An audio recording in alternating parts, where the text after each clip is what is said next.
Hey everyone, welcome to CBS Sports HQ. I'm Jacqueline D'Agostino alongside Jeremy St. Louis, hanging out with you on a Monday. Jeremy, Championship Sunday, it is finally upon us and the matchups are officially set. Yeah, four teams now sit 60 minutes away from a trip to Glendale, Arizona for Super Bowl 57 or LVII. I always right? mix This is the up time of the year when we learn about the Roman numerals. We reacquaint ourselves when it comes to the Super Bowl. Yeah, the Final Four, the 49ers are going to get things going on Championship Sunday as they head to Philadelphia to take on Jalen Hurts and the Eagles. As you take a look at the matchup board, the AFC title game, of course, features Kansas City welcoming Cincinnati. The Chiefs trying to do something they have never done, and that is beat Joe Burrow. It's going to be a good one. All four teams with a shot at it. In terms of how they stack up, with only 4 to go, in terms of the Super Bowl odds, Philadelphia and Kansas City, plus 260. Cincinnati, plus 275. And the 49ers are the long shot at plus 320. The Eagles and Chiefs have the longest title odds by any Super Bowl favorites entering conference championship weekend in at least the last 15 postseasons.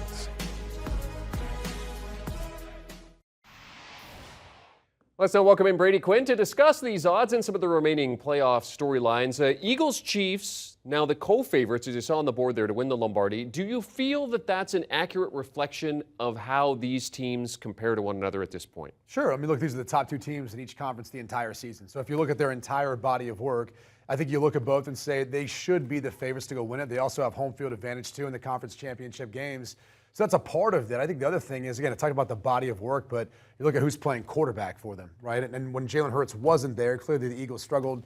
He's back. I think he alleviated some of the concerns that we had about the shoulder, especially with the first pass of the game, that 60-yard bomb he threw. So that helped kind of alleviate some of the tension. The concern, though, now for Kansas City is Patrick Mahomes and his health with that ankle injury, and whether or not he'll be able to get anywhere close to 100%, or if he's going to be limited to just playing from the pocket, given how special he is getting outside. But you'd have to admit, man, these are four really close, even teams as far as the odds makers say. And I told you before we started on the show, these are the two best teams if you look at the course of the regular season and how Philly and KC got here, but they're also the two hottest teams. There's no one who's been better in win streaks from each conference than Cincinnati and San Francisco, respectively, with the way they've been able to move through the course of the regular season. Both the teams, I think the last loss for San Fran was what? It was a week before Halloween? Week 7. And Cincinnati was Halloween, so pretty crazy to think about that. Their last loss was to the Chiefs, I believe, back in week 7. And Brady, I have to give you props. I mean, your team is still in there. Both teams.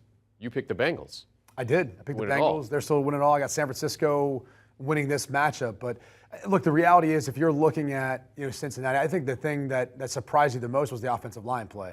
That was a huge concern going into Buffalo on the road, a group that, they've been on the same team together. They had a week to practice all together and gel together. But that chemistry is not easy to be able to develop over the course of a week's time to prepare. And on top of that, going up against one of the better defensive front in the Buffalo Bills.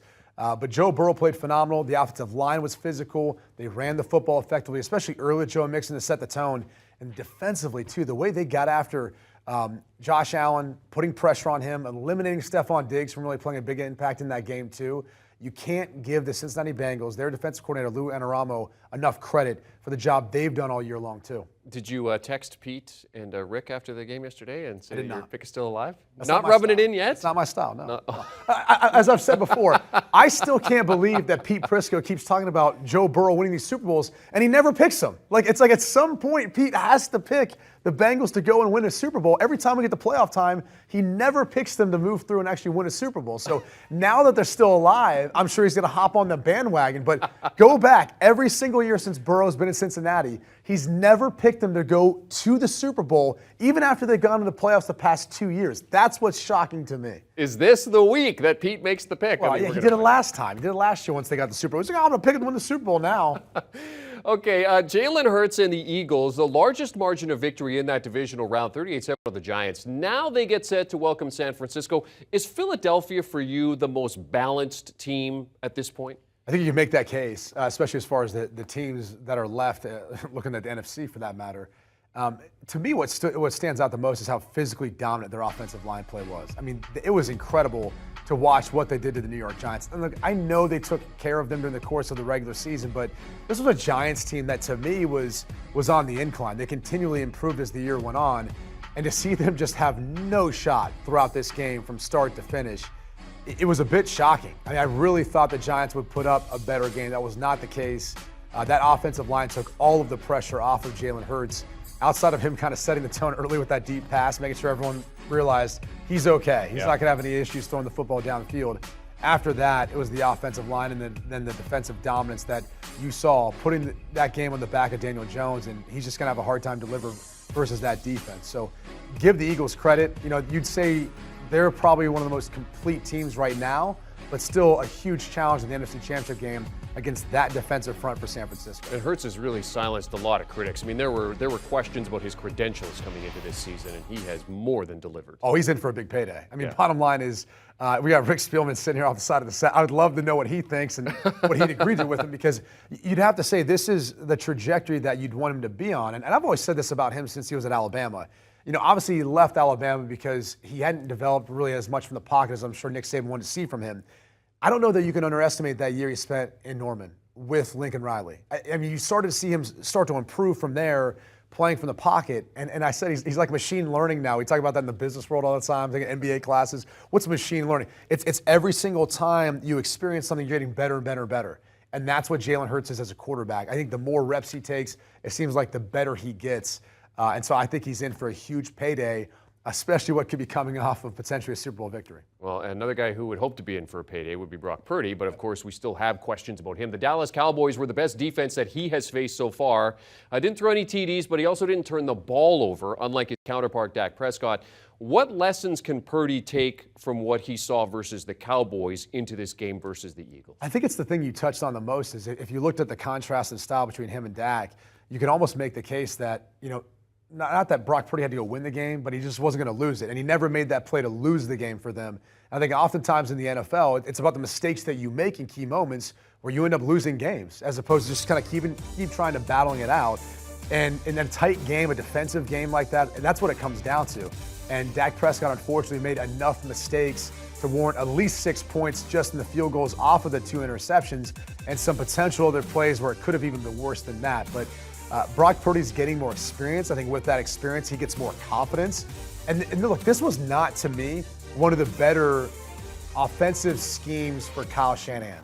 I thought Dan Quinn and the Dallas Cowboys defense had his number. And look, you'd expect that. We talked about that before the game. Dan Quinn hired him. That was the head coach in Atlanta. He knew exactly the weaknesses of Kyle Shanahan, probably what he liked and didn't like from spending time together. This week's matchup will be different for me, though. You know, the Philadelphia Eagles are obviously familiar with San Francisco, but Nick Sirianni and his staff's not going to have the same familiarity as what Dan Quinn had, being the defensive, former head coach with Shanahan, but defensive coordinator for the Cowboys. So I would look for that scheme to come right back, where we'll see more Christian McCaffrey, more Deebo Samuel, maybe some more big plays out of that 49ers offense. It's going to be very interesting to see how Brock Purdy does against Philadelphia, considering that they are one of the more complete teams that are certainly left. For Joe Burrow, the Kansas City Chiefs have yet to beat him. He is perfect against them, and now he stands 60 minutes away from back-to-back Super Bowl appearances, does Joe Cool. They came out fast against Buffalo, never trailed in that game. How did winning in Buffalo get them ready for another road test coming up at Arrowhead? Well, they've already got confidence because, as you pointed out, they've beaten them 3 times. But I just like kind of this demeanor almost like Joe Burrow carries with himself. And we call him Joe Cool. He's got all these different nicknames. But the reality is, to me, he's Joe anytime.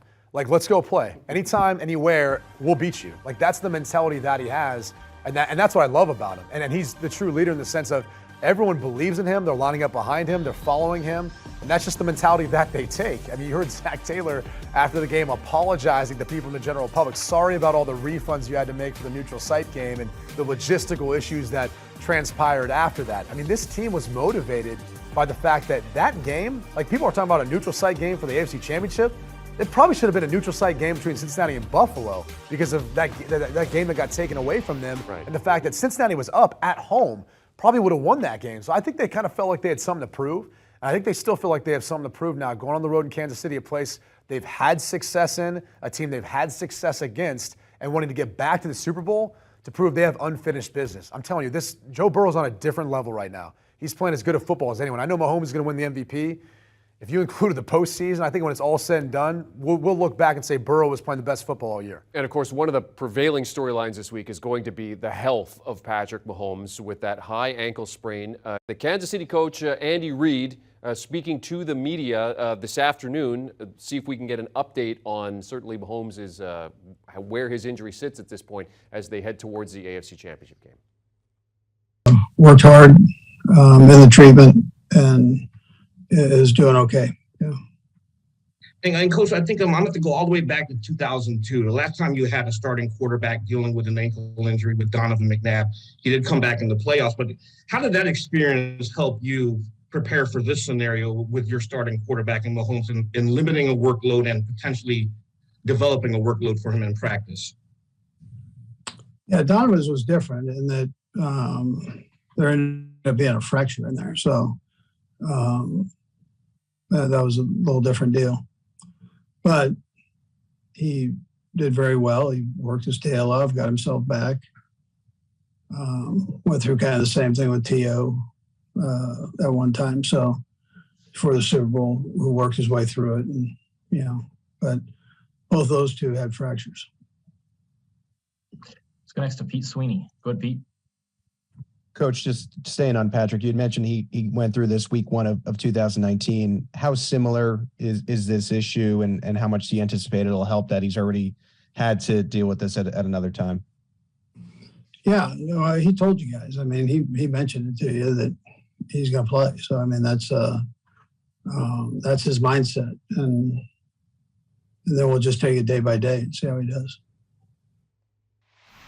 Okay, so Andy Reid speaking about Patrick Mahomes and the high ankle sprain today, Zoom call with the media. But Brady, I mean, he wasn't putting a lot of weight on it. Yeah. And it looked pretty severe. Yeah. What is your level of concern as a former quarterback, knowing what it takes to play that position at that level? Well, there's a number of concerns. The first being that when you get injured in a game, you always have the adrenaline running through your body. And so you're able to play through a lot of pain, usually that you fully don't realize until the next day and really get in that next week. So I would imagine that he's feeling worse today and probably tomorrow than he did when he was actually playing in the game, considering all the adrenaline running through your body. So the question then becomes, how close can he get to 100%? I'm not so worried about, the course of the week, his preparation. He's played a lot of football. He's now, as we look at the landscape of playoff football in the NFL, he's the elder statesman. Like he's the oldest one still left. So he's the guy that I think has the most experience. So it's not about, to me, the preparation through the course of the week. It's a familiar team. They've played the Bengals. They understand what they're going up against schematically. It's just about trying to get him as healthy as possible so you do see some of the mobility that he's capable of, because that's what makes him special. But, you worry about the mechanics. You worry about the accuracy. If he's not able to be able to set his body and normally push and torque and throw the way he's capable of in a clean pocket, it's going to impact a lot of his throws. Now, fortunately for Patrick Mahomes, he's like an alien. I mean, this guy doesn't need his lower half of his body to make throws. He's got that unique arm talent. He's got really good whip and torque with his upper half of his body from his waist up. And so he's one of those unique talents that can overcome an injury like this and still be incredibly effective. So the only thing that I think concerns me is this, look, the Chiefs did great last week when he got hurt, protecting him and allowing him to play from the pocket. But now they've got to maybe have some more balance in running the football. It's usually not something that they want to do, but I think they need to do it in order to take some of the pressure off of his shoulders. And the other thing I'd say is they got to be careful of some of the pressure that Cincinnati brings. We saw it versus Buffalo, especially late in the game. Lou Anarumo, the rest of the staff does a really good job of scheming things up to get a free rusher. And if Patrick Mahomes is a sitting duck back there, Mike Hilton and some of those nickelback edge pressures they like to bring from time to time, that could be dangerous for some of those negative plays, game-changing type plays we could see. And that'll be the only thing we'll be talking about for a good portion of the week is the status of Patrick Mahomes heading towards the AFC Championship. CBS Sports HQ NFL analyst Brady Quinn discussing some of those major storylines as we turn the page towards the conference title games. They'll also be discussing the major storylines on the All Things Covered podcast. B-Mac and Pat P giving you even more of that on-field player perspective. Download and follow All Things Covered wherever you get your podcasts. Do you want a sports network that delivers everything that matters about the game? The highlights, the picks, the instant analysis, no yelling, no fake debates, no politics. Hit the subscribe button and never miss a moment.